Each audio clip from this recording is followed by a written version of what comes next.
You want to tie it back to actual close rates. That's where the integrations with CRMs and the reporting infrastructure really matters. We were talking about my pickleball game yesterday and thinking about getting some coaching. I was talking to other friends in the industry and they're like, oh, have you seen Rilla and Siro? This is how I've seen AI starting to bleed into the market. Where do you see these things fitting into tech stack? Coaching is interesting as a use case for AI because it is one of the easier things to think, what could an AI do for me that I'm not doing today?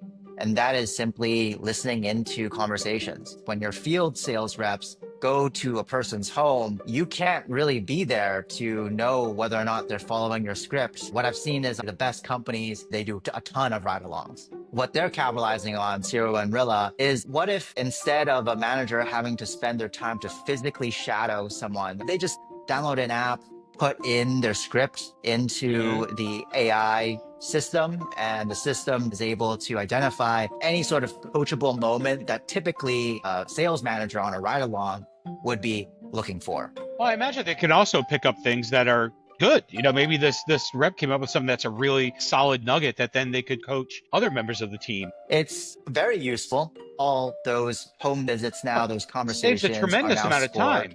The amount of time spent listening. We were just talking to a company president who's listening to phone calls.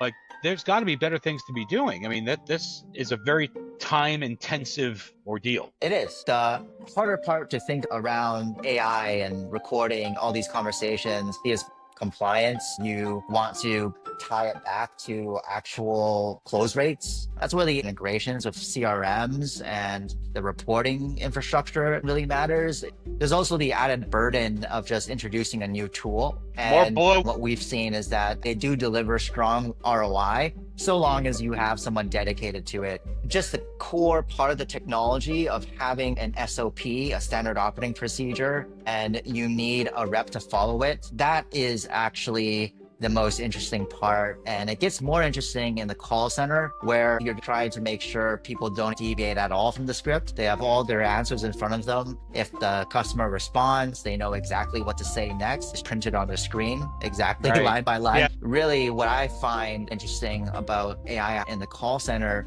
is actually reporting and measurement, being able to identify your true contact rate, what the dispositions really and that's been coming up a lot. Contact rate is still an ongoing issue, and that's definitely something we need to focus on in another conversation. We will talk later. Vince, as always, I appreciate you. Yep, will do. Bye-bye. Bye.